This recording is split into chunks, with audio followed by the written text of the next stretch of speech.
Olá, eu sou o Dedé, uma versão do seu professor criada por inteligência artificial. O vídeo será sobre métodos iterativos para a resolução de sistemas lineares e não lineares. A inteligência artificial é uma ferramenta interessante, importante e útil, mas ela não nos substitui. Olha eu aqui para fazer o vídeo para vocês sobre sistemas lineares, não lineares e soluções por métodos iterativos, né?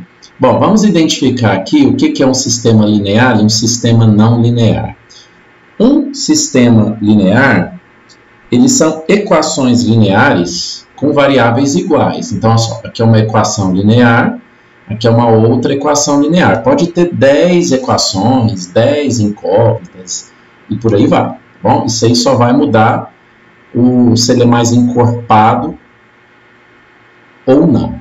Não é isso? Aqui nós temos um sistema linear porque a variável está elevada a 1. Aqui, ó. Então, nós temos aí um sistema linear com duas equações e duas incógnitas. Bom, esse sistema linear, ele pode ter solução ou não. Se ele não tiver solução, graficamente, geometricamente, ele vai representar retas aí paralelas. Se esse sistema linear tiver solução, né, ele tem solução, são retas aí que não se cruzam.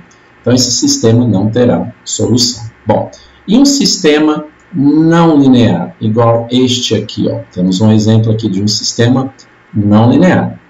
Um sistema não linear, ele não é do tipo, né, x elevado a 1, y elevado a 1, z elevado a 1, t elevado a 1.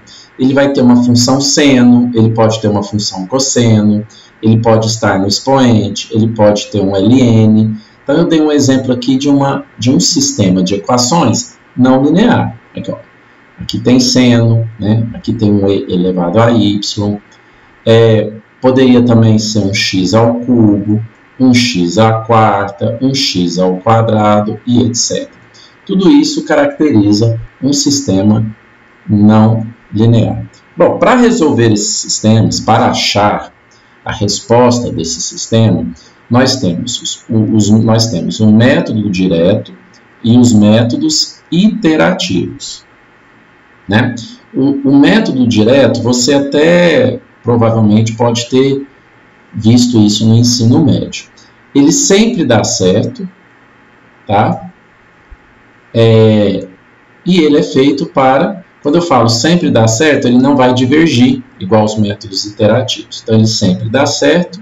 E ele é utilizado para sistemas lineares, que é este primeiro aqui, ó.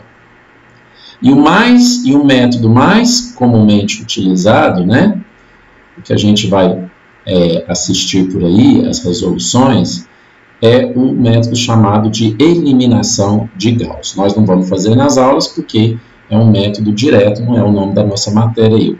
O cálculo numérico vai resolver métodos, vai utilizar métodos iterativos. Então, só recapitulando, o método mais comumente utilizado aí para sistemas lineares é o eliminação de Gauss. Professor, e os métodos iterativos? Os métodos iterativos, que é o que nós vamos ver, ele utiliza iterações sucessivas, né?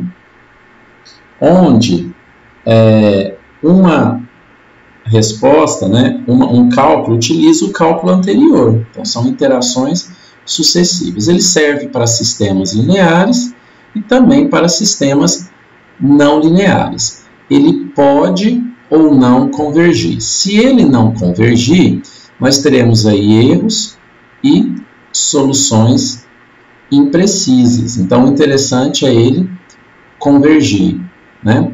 E o principal resultado desses métodos iterativos, que nós queremos que aconteça, é que ele vai convergir com erro mínimo. Então, esse é o nosso objetivo de métodos iterativos, é ele convergir com erro mínimo. Se ele não convergir, ele vai fornecer erros e soluções imprecisas. Ninguém quer isso, né? Os 3 métodos que nós vamos ver em sala, iterativos, é o método de Jacobi, de Gauss-Seidel e de Newton-Raphson. Tá? São métodos iterativos para resolução de sistemas ou lineares e não lineares. Bom, eu vou falar agora de cada um rapidamente, do método de Jacobi, do de Gauss-Seidel e de Newton-Raphson. Tudo bem? Bem, pessoal, diferenciando aqui, falando dos três métodos, lembrando que esses três métodos são iterativos para a resolução de sistemas. O método de Jacobi, de Gauss-Seidel e de Newton-Raphson. Nós vamos ver os três, tá? O método de Jacobi, por ser um método iterativo, ele utiliza iterações anteriores. Então, ele pega um cálculo de uma iteração e joga no de baixo até parar segundo o critério de parada, né? Para ele convergir, eu vou explicar isso melhor em aula, para ele convergir, ou seja, para o método Jacobi convergir, né, o sistema ele tem que ser diagonalmente dominante. Vou explicar em sala o que é isso com mais detalhes. O método de Gauss-Seidel, né, ele também é iterativo, portanto ele usa a resolução mais recente.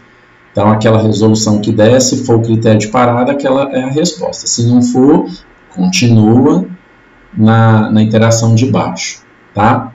Então, para ele funcionar, assim como os outros, ele tem que ser um sistema definido e ele tem que convergir. Os critérios de convergência de Gauss-Seidel eu passo na aula para vocês.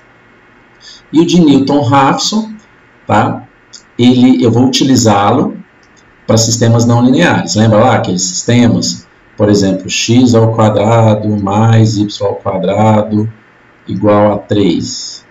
Seno de x mais cosseno de y igual a 7. Isso aqui é um sistema não linear. Então, nós vamos utilizar o método de Newton-Raphson para os sistemas não lineares. E, por incrível que pareça, a gente vai utilizar a função derivada aqui para resolver o método. Aquela que você está acostumado lá mesmo. A derivada que você aprendeu lá no básico. Função derivada. Bom, era isso que eu tinha para falar dos três, tá bom? Com isso aí você vai poder resolver a prova tranquilo, tá bom? Então, espero que vocês tenham aprendido e até a próxima.